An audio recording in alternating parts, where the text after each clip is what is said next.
Pour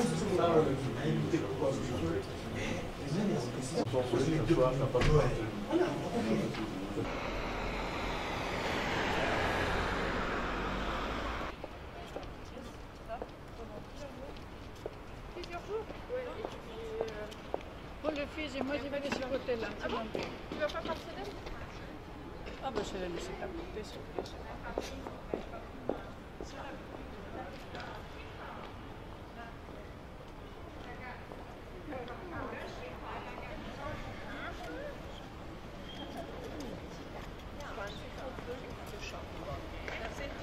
Hey, jetzt werden wir auch noch gefilmt. So, jetzt wir erscheinen heute Abend in den Nachrichten.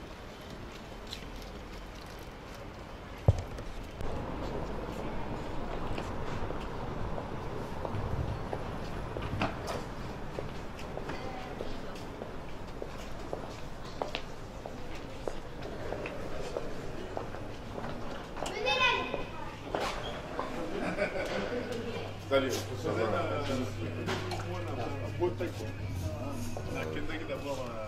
On s'est vu, on vient de se voir. Oui, grand-père, Bernard, qui a plein de...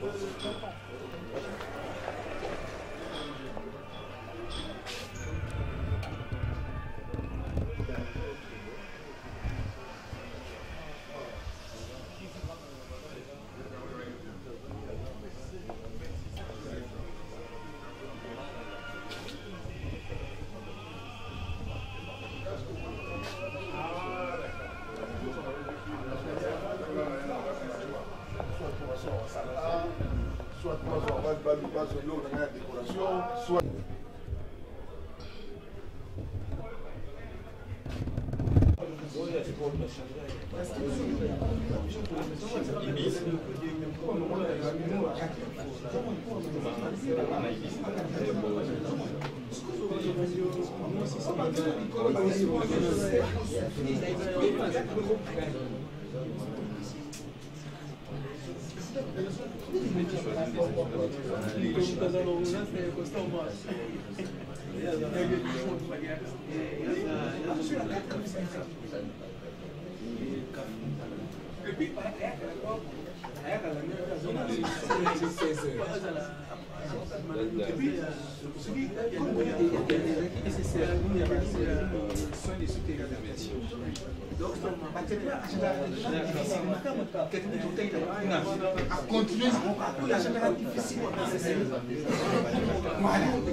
Mesdames et messieurs, je vous dis d'abord bonsoir à tous. Bonsoir. Nous sommes aujourd'hui très contents d'IDPS France de nous recevoir au milieu de nous. Mais comme il est de coutume qu'un peuple, lorsqu'il sort de son territoire, se rencontre dans un lieu, de se rassembler, d'échanger des idées, de partager leurs convictions et de pouvoir, si c'est possible, lutter pour quelque chose qui ne va pas dans notre pays, comme c'est le cas aujourd'hui, nous avons au milieu de nous des personnalités qui nous soutiennent dans notre combat. L'IDPS a un objectif bien fixé, c'est d'aller et d'instaurer au Congo ce qu'on appelle l'état de droit. L'état de droit qui va constituer la bonne gouvernance ainsi que la démocratie. Mais pour que cet endroit ici qui est la France, ce pays qui est la France, et cet endroit ici qui est l'hôtel de Vice devienne le Congo, je vous demanderai de nous lever tous ensemble, de chanter l'hymne national congolais afin d'occuper cet espace politique.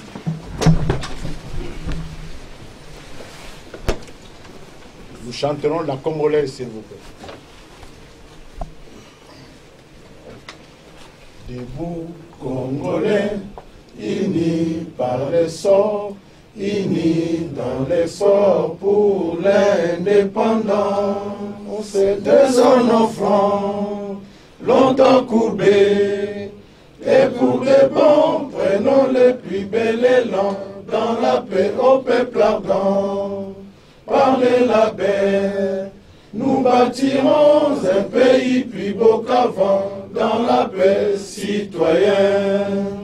Entonnez l'hymne sacré de notre solidarité, fièrement, saluer l'emblème de notre souveraineté. Congo, don béni, Congo, désaillé, Congo, au pays, Congo, bien-aimé, Congo, nous peuplerons ton soleil, nous assurerons ta grandeur. 30 juin au doux soleil, 30 juin, dit 30 juin, jour sacré, sois les témoins, jour sacré de l'immortel, serment de liberté, que nous léguons à notre prospérité pour toujours. L'IDPS, Viva! l'IDPS, Viva! l'IDPS, Viva! Viva! Viva! tenons bon, L'IDPS vaincra! tenons bon, L'IDPS vaincra! tenons bon, L'IDPS vaincra! Tshisekedi, Président! Tshisekedi, Président! Tshisekedi, Président! encore une fois de plus, Tshisekedi, Président! Bazaar Rosine.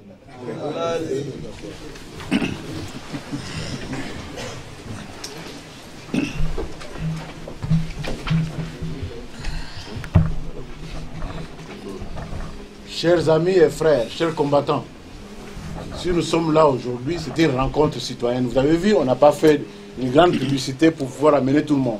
On s'est dit, nous allons nous rencontrer en famille pour pouvoir discuter ensemble, voir ensemble quels sont les enjeux qui sont devant nous et comment nous devons les affronter et quels sont les résultats dont nous attendions. Vous savez tous ce qui se passe dans notre pays. Aujourd'hui, le Congo est un pays occupé, un pays meurtri, un pays délabré, un pays où les Congolais même n'ont ni droit ni devoir, un pays où les Congolais sont mis à part. Mais nous autres Congolais nous sommes dit à l'IDPS, qui est notre parti mère, que nous devons défendre ce pays-là, comme nous venons de chanter. Tu vois? Nous avons chanté la congolaise. Quand on chante cette chanson-là, on lit entre les lignes de la congolaise, on voit comment le peuple congolais, au travers de cette hymne-là honorable, se voit le devoir de pouvoir défendre ce pays-là et faire du Congo une grande nation. Et c'est pourquoi, dans notre rencontre citoyenne ici, nous nous disons aujourd'hui, nous nous sommes donnés comme mission de ramener au milieu de nous tous ceux qui ont une même vision comme nous. C'est-à-dire que nous, à l'IDPS, nous avons une vision. Il faut pas que nous nous trouvons seuls, puisque le Congo ne peut s'en sortir que dans la cohérence interne. Il faut que nous ayons aussi d'autres partis qui nous soutiennent, qui sont avec nous, qui forment avec nous un clan fort pour pouvoir soutenir ce que nous voulons, ce que nous allons vous dire aujourd'hui. C'est-à-dire sortir le Congo de ce chaos-là dans lequel nous nous trouvons. Puisque le Congo est dans le chaos. Nous sommes dans une crise terrible. Vous savez, je vais définir un tout petit peu la crise comme telle. Vous savez, un train. Un train, lorsqu'il est sur les rails, hein, il roule tranquillement. Il se glisse sur les rails. Lorsqu'il y a un choc extérieur qui vient bouger le train sort du rail, et c'est la crise. Puisque là, c'est la crise, c'est ce qu'on appelle l'accident. Il faut remettre le train en place afin qu'il puisse continuer à rouler. C'est ce que nous cherchons aujourd'hui, ramener le Congo à sa place afin que le Congolais puisse continuer de vivre décemment de biens que Dieu les a donnés au travers de son sort. Et c'est pourquoi nous avons pris le courage d'inviter, de faire venir des de nos groupes qui nous soutiennent, qui sont la démocratie chrétienne que vous voyez, représenté par M. Frédéric Kita, que je demande à Frédéric Kita de pouvoir s'élever en fait un éminent défenseur du Congo, de l'IDPS et de dialogue, qui est M. Isanga Bonganga, que je demande à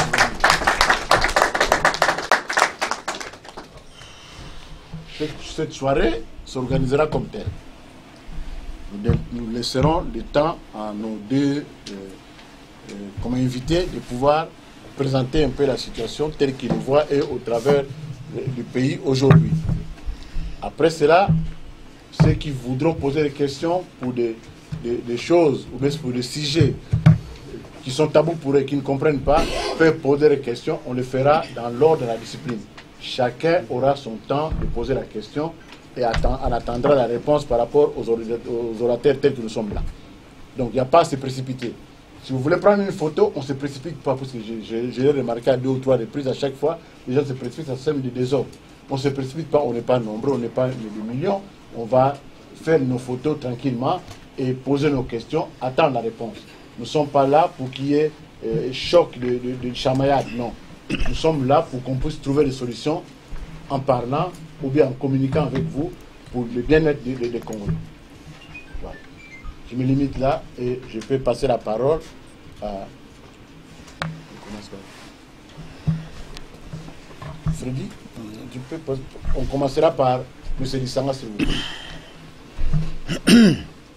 Je vais vous signaler qu'il vient de Belgique. Hein. Il en a fait 2 là-bas en Belgique, qui a fait succès, non pas parce que c'était Lissanga, c'est parce que le contenu du discours était réel, réaliste et bon pour le moral du peuple congolais. C'est ce que nous attendons d'eux. On n'attend pas de voir des gens extraordinaires, on attend que les gens puissent avoir des idées qui peuvent amener le Congo à sortir de cette situation dans laquelle nous nous trouvons. Voilà, merci. IDPS viva. Viva! IDPS viva. Viva! IDPS viva. Viva! Viva! Viva! Tu sais quel est le chef de l'État? Deni place à Tshisekedi Bolobi Malembe.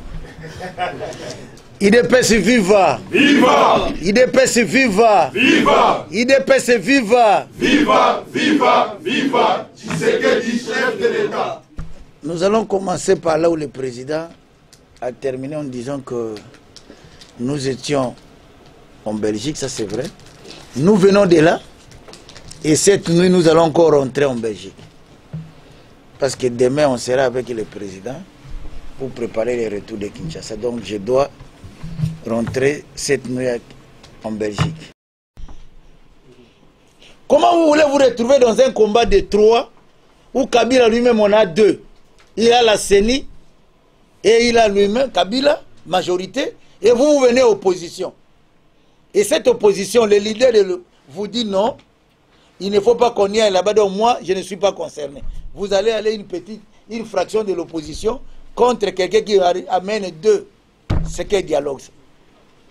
Tout simplement parce que Tshisekedi a dit qu'il y a dialogue, il faut les combattre, il faut faire ceci. Que les amis ont commencé à dire de n'importe quoi. Et ça nous a amené à la division. Ça nous a amené à la division. Et nous étions là, à Kinshasa, malheureux en train de suivre.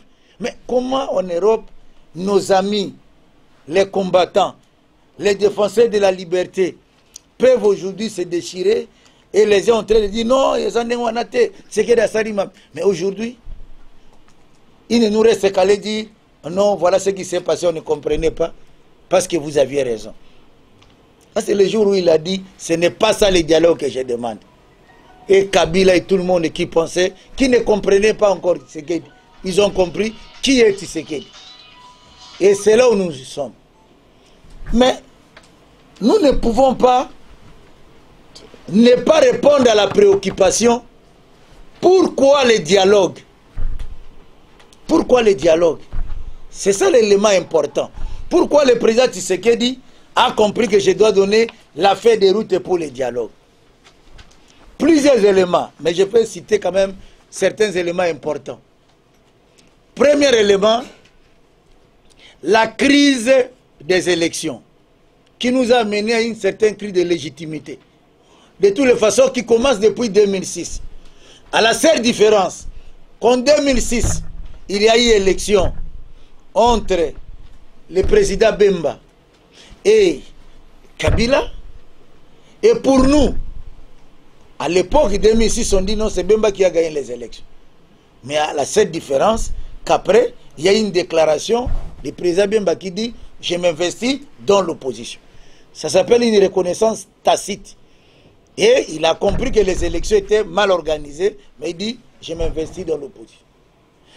Mais les élections de 2011, considérées comme un chaos, mais le président Tshisekedi n'a jamais reconnu. Mais c'est ça la crise. C'est ça la crise. Et cette crise-là, ça commence le jour où le président Tshisekedi dit « Je demande d'abord, même à nos députés, alliés et tout ça, pour ne pas aller à l'Assemblée. » Parce que en tant que visionnaire, il voyait que cette Assemblée nationale n'allait rien produire. La preuve est qu'aujourd'hui, on lui donne raison. Parce que nous sommes obligés d'aller au dialogue pour aller rectifier toutes ces erreurs. Là où nos collègues, nos amis qui sont allés à l'Assemblée nationale n'ont pas pu avoir gain de cause. Ils ont mis sur pied une CENI contesté jusqu'à aujourd'hui qui n'a rien produit. Non, on donne les rapporteurs, on fait ceci à l'opposition, mais ça n'a rien rapporté. On a voulu donner la Cour constitutionnelle qui vient encore de l'Assemblée, qui n'a rien donné. La production législative, nous constatons tous les jours les députés, nous sortons la nuit, le matin ils rentrent, on ne sait même pas ce qu'ils font. Donc c'est comme si, comme disait quelqu'un, on dirait via Bokeri un mauvais sort. Aujourd'hui on lui donne raison. Mais au fur et à mesure que nous avançons, nous pensons que les amis seront quand même humbles pour reconnaître que non, les visionnaires avaient raison. Il avait raison. Qu'on ne peut pas aller là-bas. Voilà encore cet élément-là de crise. Un autre élément de crise est que Kabila fait sciemment de ne pas donner des moyens à la CENI pour qu'il n'y ait pas élection. Ça s'appelle le manque de volonté. Et le président Tshisekedi qui a subi ça, on lui dit, président, on gagne l'élection. Mais il dit que j'ai un programme de l'IDPS. J'ai un programme que les alliés doivent adhérer à ça. Je vais changer ce pays. Mais on ne lui donne pas l'occasion d'exécuter ce programme. Tu as gagné, mais tu n'as pas l'impérium, tu n'as pas l'effectivité pour travailler. Et il s'est dit, 3 ans après, le pays ne tourne pas, rien ne va. Mais comme j'aime ce pays, tout ce que je dois faire, c'est de voir comment faire sortir ce pays de la crise. Et pour faire sortir le pays de la crise, je dois aujourd'hui comprendre d'abord ce que j'avais mis comme un slogan pendant la campagne électorale, le peuple d'abord. Et comme Tshisekedi a dit le peuple d'abord, ça dit avant toute préoccupation, c'est d'abord l'intérêt du peuple. Il a dit pour cet intérêt-là, je me dis aujourd'hui, il faut qu'il y ait ce débat-là. Moi j'ai le peuple, les autres ont les armes. Si on n'en discute pas, aujourd'hui un jour, si Dieu aujourd'hui me rappelle, comment je vais laisser ce pays? Il faut qu'il y ait ce débat-là. Le débat doit nous amener à avoir des bonnes élections. À tel enseigne que si c'est lui qui gagne les élections, il les gagne effectivement. Et il a raison. La CENI là nous a donné un calendrier électoral. Quand nous avons commencé à contester ça, les Mende, tout le monde disait non, ils n'ont pas droit. La CENI est indépendante. C'est ça le calendrier.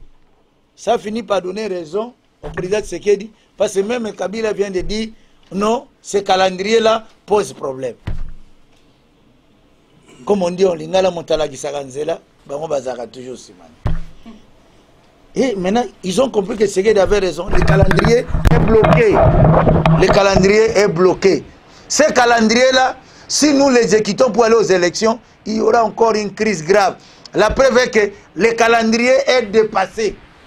Les dates qu'on avait données là-bas, jusqu'à aujourd'hui, rien n'a été respecté.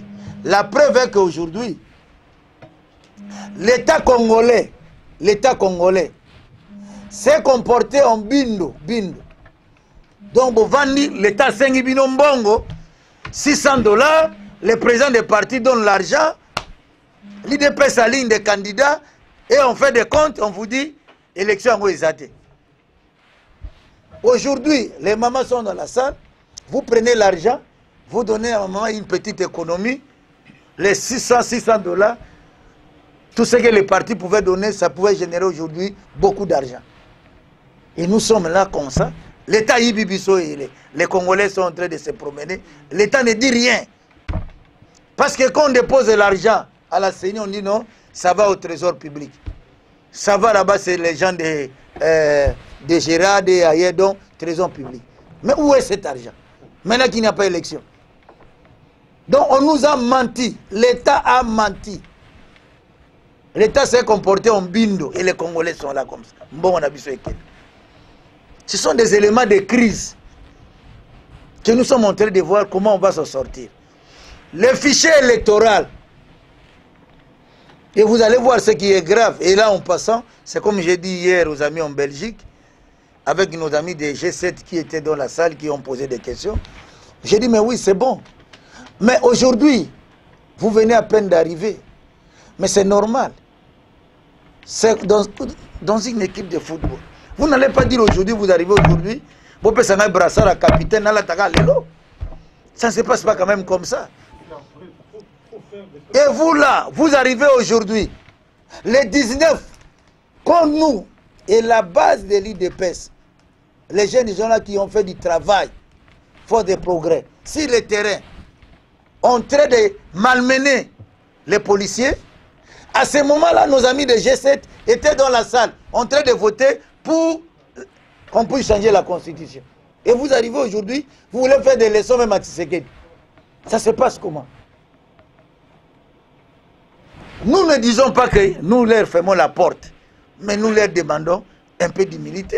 Vous allez voir quelqu'un de G7 qui dit, ah, viens Wanana Bino aller. Ah, yo G7, viens aller. Tout ce qu'il a, on dirait, comme souffrance, comme ceci, pour amener le pélo et l'amène, vous allez dire ça. Et vous le dites facilement comme ça.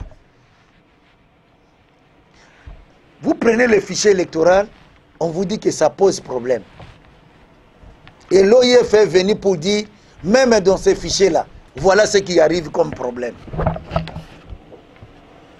Donc, il y a aussi un problème constitutionnel. Tshisekedi a réfléchi à ça. Quand il y a eu des élections depuis 2006, il y a des jeunes gens, moi à la maison, que ce soit votre fille, qui maintenant venait avoir ma fille qui a eu son examen, son diplôme d'État. Mais à ce moment-là, elle n'avait même pas de carte d'électeur. Mais aujourd'hui, elle a son diplôme d'État, elle est maintenant à l'université. Et vous lui dites de ne pas voter. Or, l'article 5 de la Constitution demande que tous les majeurs doivent voter. De quel droit vous allez lui dire de ne pas voter? Ça pose un problème. Tshisekedi a réfléchi à tous ces problèmes-là, en disant que non, tous ces problèmes-là, mis ensemble, je ne vais pas les résoudre seul. Il faut les résoudre avec celui qui doit être en face de nous, qui dirige le pays par défi, M. Kabila, pour que nous puissions voir comment nous pouvons avoir quelque chose de consensus et aller dans les bonnes élections. Et nos amis là, en train de reprocher à Tshisekedi pourquoi le dialogue entre lui et Kabila. Parce qu'aujourd'hui, c'est comme s'ils étaient prêts d'aller dire, on attaque tel groupe s'est dit opposant, il va aller déposer la liste. Sans qu'il y ait arbitre, il va aller déposer la liste. Donc, même quelqu'un qui siffle la zate. Mais c'est quel geste ça? Et alors, il reproche ça à l'IDPS, ce qui est normal. Au moment où c'est le président Tshisekedi, c'est lui l'auteur de la crise. Et lui-même a compris qu'il faut qu'il y ait ce dialogue. À ce moment-là, vous étiez en train d'aller au palais du peuple tous les jours. Et vous vous réveillez maintenant pour dire, non, il a raison. Et c'est nous qui devons être là au premier plan. Ça se passe comment? Voilà, si nous mettons ensemble, il y a beaucoup d'éléments à citer. Tous ces éléments-là nous amènent à dire qu'il faut qu'on y réfléchisse. Si nous aimons notre pays, pour qu'on ait de bonnes élections. Prenons le problème même de la sécurisation. On va aux élections. La sécurisation. Est-ce qu'aujourd'hui, si vous êtes candidat, vous dites que non, il est candidat président de la République. Comment même la sécurité, notre sécurité? On a vu le président Tshisekedi après les élections, comment les policiers étaient chez lui à la maison. Mais un policier qui se réveille, qui peut prendre peut-être la bière à l'excès, mais il peut se réveiller pour tuer quelqu'un. Et c'est ça. Donc on a des problèmes majeurs. Et ces problèmes, pour les résoudre, l'IDPS, le président national, celui que nous appelons l'icône de la politique congolaise. Vous savez, l'icône, c'est quelqu'un, là où il dit qu'il a raison, et que les gens pensent que non, ils ont été, mais quand il se réveille, tout le monde dit voilà l'homme.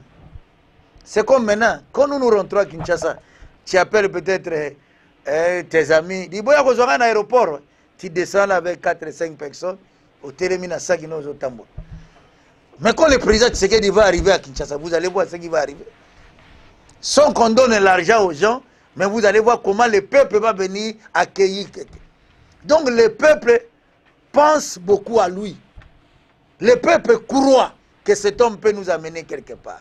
C'est ça, notre icône. Cet homme mérite respect. Il mérite respect. Et en réfléchissant tout ce que nous avons eu, on dit non, Tshisekedi c'est un visionnaire, quelqu'un qui a la vision. Il a lancé une idée. En dehors de l'accord cadre d'Addis Abeba, avant même là, il avait dit il y a un dialogue. Et il y a eu 2 résolutions des Nations Unies, le 2098 et le 2216. Les 2 résolutions demandent toujours à ce qu'il y ait ce dialogue-là. Alors comment vous voulez aujourd'hui amener les pays on ne sait où et vous pensez que ce pays vous appartient? Ça ne se passe pas comme ça. Donc, nous avons intérêt, nous tous, à nous approprier la feuille de route du président Tshisekedi de l'IDPS. Et que le cadre de l'IDPS, et que les combattants, nous puissions y croire. Parce que si vous ne croyez pas à quelque chose, vous-même vous allez dire, même quand on dit non dialogue, ah non, dialogue est nécessaire. Oui. Mais hier, j'ai dit à nos amis qui étaient dans la salle, même les amis qui viennent à peine d'arriver, j'ai dit, mais vous ne voulez pas le dialogue, c'est bon. Parce que ce n'est pas le dialogue de Kabila, mais ce que propose Tshisekedi comme dialogue. Vous ne voulez pas de ça, ok. Mais, quelle est l'alternative que vous vous mettez sur la table? Parce que Tshisekedi sur la table, il amène une farde. Dans cette farde, il dit, dedans, il y a la feuille de route, comment nous allons résoudre la crise. Ou moi-même, je me sens, en tant que responsable, les Congolais m'ont dit non, c'est vous les chefs, et j'accepte aujourd'hui de discuter pour que nous puissions faire sortir ce pays de la crise. Vous dites non, mais à la place, vous mettez quoi? Il faut nous le dire. Vous mettez la guerre, vous mettez quoi? Il faut nous dire ce que vous voulez, et nous, on va suivre. Mais si moi, aujourd'hui, disons-le parce que nous sommes entre nous, moi, aujourd'hui, c'est le président Tshisekedi qui me dit, est-ce que vous ne voyez pas que ce qui est important aujourd'hui, le peuple doit se soulever? Ok, le peuple se soulève. C'est l'article 64. Mais après ce soulèvement, qui devient président de la République? C'est pas Tshisekedi. Parce qu'on va vous dire qu'il y a un Sénat, il y a ceci, même si le Sénat, le mandat est terminé, mais il y a quelqu'un qui est là. Et le président Kengo qui, en face de lui, il y a... il s'est déplacé, il est à côté de l'ambassade de France. Il suffit seulement qu'on le fasse sauter par un gars du corps. Il va chez l'ambassadeur, il le garde là-bas, et l'affaire est terminée. Et alors Tshisekedi aura fait quel travail? Il aura fait quel travail en dehors du dialogue? Et quel dialogue? Ce n'est pas n'importe quel dialogue. Et nous ne disons pas que si aujourd'hui, ce que Tshisekedi est en train de faire, c'est aussi de prendre l'opinion nationale et internationale à témoin. Nous n'allons pas aujourd'hui pour dire que non, tout ça, le gars, tout ça, bon de là. Mais c'est pas, il faut tout ça, dialogue, non. La raison pour laquelle il avait lancé l'ultimatum, en disant si nous dépassons ces délais, nous allons réfléchir. Maintenant, nous allons entrer, bientôt après les fêtes, nous entrons en 2016. Il nous dira, à un certain moment, nous avons montré notre bonne foi, mais j'espère que le dialogue maintenant, il ne reste que l'occasion de demander à Kabila de partir. C'est ça le dialogue. Il nous le dira. Et quand lui nous le dira, nous allons nous sensibiliser pour ça. Mais au moins pour le moment, comme il dit, on est dans la ligne du dialogue avec un facilitateur. Nous demandons à la communauté internationale de nommer l'arbitre, le facilitateur. Et curieusement, on a vu M. Kabila dire, même s'il se contredit dans son texte, il dit non, j'attends le facilitateur, je demande qu'on le nomme, et après il dit je n'ai pas de leçons à recevoir ni de l'Orient, ni de l'Occident, ni de ceci, ni de... en haut, en bas, tout ça. Mais si nous nous demandons la communauté internationale, mais cette communauté internationale a fait des preuves. Il y a eu des problèmes quand il y avait les MLC, les RCD, les rébellions. Qui a mis fait à ça? C'est la communauté internationale. Il y a eu les M23. Qui a mis fait à ça? C'est toujours la communauté internationale. Et aujourd'hui, il n'y a pas de guerre, il n'y a rien. Mais il y a la crise politique. on vous dit que pour aller aux élections, il y a des problèmes, mettons-nous ensemble. Vous dites, nous n'avons pas de leçons à recevoir de la communauté internationale. Mais vous voulez recevoir les leçons de qui? Alors du peuple. Mais le peuple vous dit, ce que les grands représentants du peuple qui est ce qu'il vous a dit, c'est ça la voie à suivre. Donc, nous aurons vraiment aimé que nous puissions faire un effort pour que nous puissions intérioriser la feuille de route du président Tshisekedi qui nous amène à un dialogue franc, sincère et inclusif. Je ne peux pas terminer sans vous parler de la notion d'inclusivité. Parce que vous devez avoir ça en tête. Il y a des gens qui vous disent « Ah mais votre dialogue est là, il faut que ça soit inclusif. » Les gens de Kabila pensent que quand on dit inclusif, s'il y a 500 partis politiques, vous allez les ramasser pour dire « Allez remplir la salle avec les partis politiques, allez remplir la salle avec les chefs coutumiers, tout ça. » C'est ça l'inclusivité, non. L'inclusivité pour nous, la crise A, c'est Tshisekedi. B, c'est Kabila. Les deux, avec les alliés, les familles politiques, c'est ça l'inclusivité. Mais si vous faites votre dialogue sans Tshisekedi, l'auteur de la crise, de toutes les façons, ça s'appellera concertation bis. Ça ne va rien produire. Donc, ne cherchez pas à dire non, il faut qu'on voit comment on peut éliminer l'IDPS. Et Tshisekedi traîne parce qu'il ne veut pas prendre le dialogue comme l'entend Kabila. Non.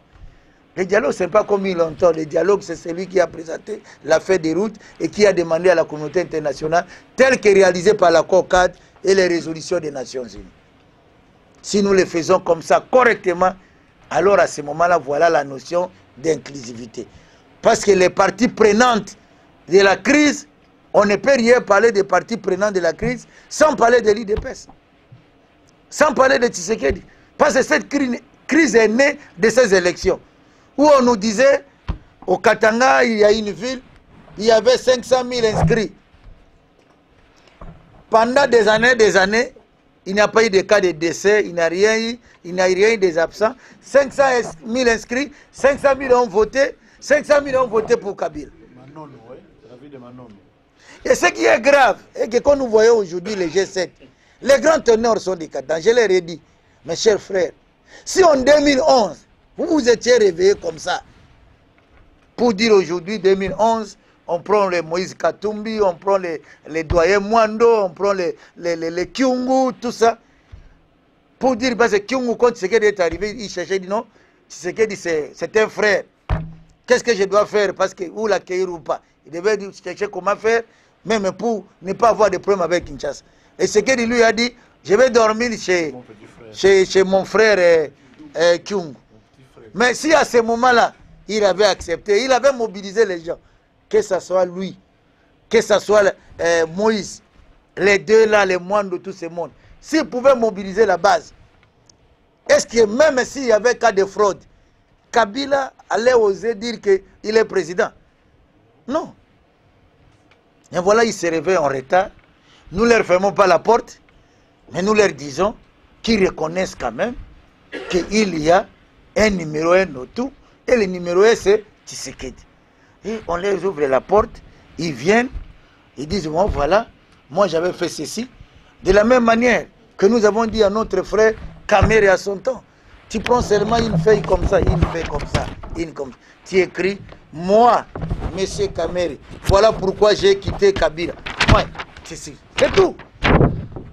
Parce que vous avez écrit, voilà comment j'ai opté pour lui. Mais écrit le contraire. Voilà comment moi, j'ai quitté Kabila. Allez, prenez ça. C'est tout. C'est tout ce qu'on lui demande. Et vous venez, vous tous, vous voulez faire un débat. Non.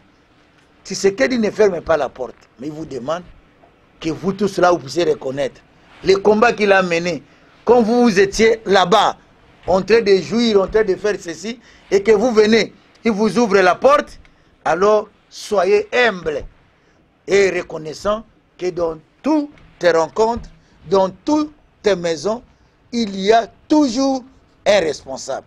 Et le responsable ici, même si nous devons aller au dialogue, le numéro 1, c'est Etienne Tshisekedi.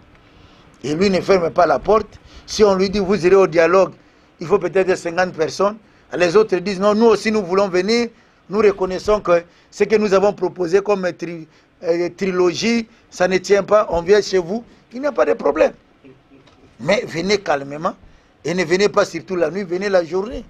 Parlez avec le président Tshisekedi calmement, il va vous recevoir pour l'intérêt supérieur de la nation.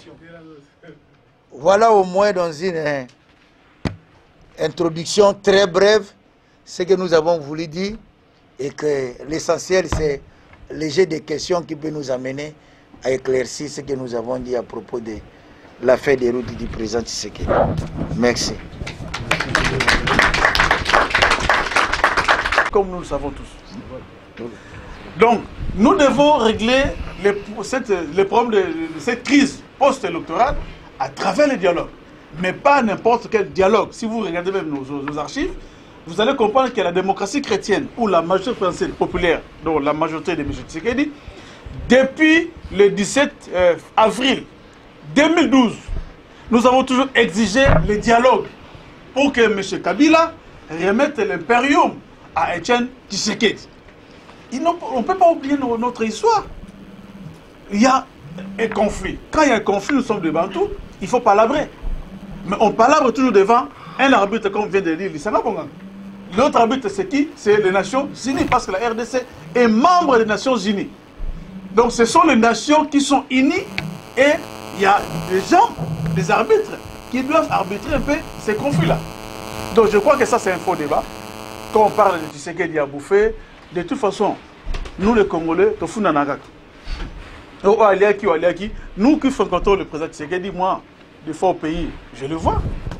Mais quelqu'un qui ne bouge pas. Des fois, vous voyez même les gens, comme il vient de dire, après les élections, Tshisekedi a dit, beaucoup t'en a parlé, mais nous avons nos amis parmi nous qui nous disent, ah, opposition dans bon côté, il est là. On a organisé une réunion à Fatima, dont Lissana Bonga était le modérateur. On dit, bon, qui veut entrer au Parlement? Tout le monde a levé son doigt. Sauf Diomi. Sauf Diomi Ndongala et la démocratie chrétienne. Oh non, Diomi, au contaté, tout ça. Ah bon? Comme lui, son nom a été gommé comme nous tous, il était dans une position de faiblesse. Parce qu'il dit que non, n'entrons pas. Ah, il commençait déjà à le soupçonner. Ah, parce qu'il y a comme on a la liste de députés, il est là. Et ça crée un conflit. Mais depuis qu'ils sont entrés au Parlement, vous avez vu les résultats? Il n'y a aucun résultat. Ils partent là-bas que ceux qui peuvent rester comme moi, un franc, qui va signer, comme il vient de le dire, dites-moi, chers amis, depuis que nos amis sont entrés au Parlement, quelle loi qu'ils ont déjà votée qui a montré à la face du monde que non, il y a eu un changement? Rien. Rien. Aujourd'hui, Tshisekedi était prophète. Si Diomi Ndongala aujourd'hui est en prison, ce n'est pas parce qu'il a violé, il a vomi. Non, moi je vous dis, il est là.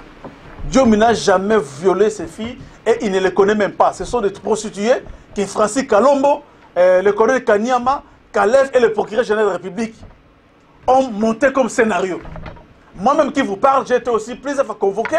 On devait m'arrêter aussi. Parce qu'on a boycotté, jour et nuit on criait.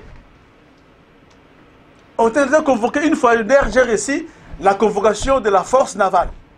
Chers amis, je n'ai même pas une pirogue. Force navale, non, mais c'est Freddy Kita, il faut venir, tout ça, le motif vous sera communiqué sur place. J'ai dit, mais la force navale, il faut convoquer aux gens qui ont des pirogues, qui ont des bateaux, des cadeaux rapides. Donc, c'est sous ça, pour manœuvrer, ils cherchaient un peu de manœuvre, donc le voisin moyen pour nous mettre la main. Est-ce que vous avez appris que c'était au mois c'était quand là? Le 12, au mois de décembre. Non, c'était le 18 janvier 2012. Notre attaché de presse a été enlevé à 2h du matin par M. Calais. Avec un groupe de 13 personnes. Ils ont même mis des militaires, des soldats de la mer, tout ça pour dire que non, ça c'est le groupe impérial de Diomi Ndongala. Ils voulaient faire un coup d'état à Kabila. Ils étaient séquestrés pendant 3 mois sans qu'on sache où étaient, disons, séquestrés. Ce n'est qu'après qu'avec les investigations, avec le concours de la MONUSCO, nous avons découvert qu'ils étaient à la nerf chez M. Kalev. Parce que M. Kalev a confisqué l'immeuble de l'ancienne IZB, où il a mis des cachots souterrains là-bas pour traquer l'opposition et les gens des droits de l'homme. Pendant qu'à l'Est, là-bas, nous avons des infiltrés. Moi-même, je viens de tourner à l'Est. On a plus, à l'Est, là-bas, il n'y a plus l'État. Donc les Rwandais, les Burundais, les Ougandais entrent et sortent comme ils veulent. Vous voyez même dans des villages où il n'y a personne. Il n'y a personne, je vous dis. J'ai des photos avec moi ici. Donc nous devons comprendre, c'est comme notre camarade Lissanga vient de dire, que Tshisekedi c'est un visionnaire. Et puis Tshisekedi n'a pas bouffé l'argent. Nous devons soutenir cette idée du dialogue, mais pas le dialogue de M. Kabila.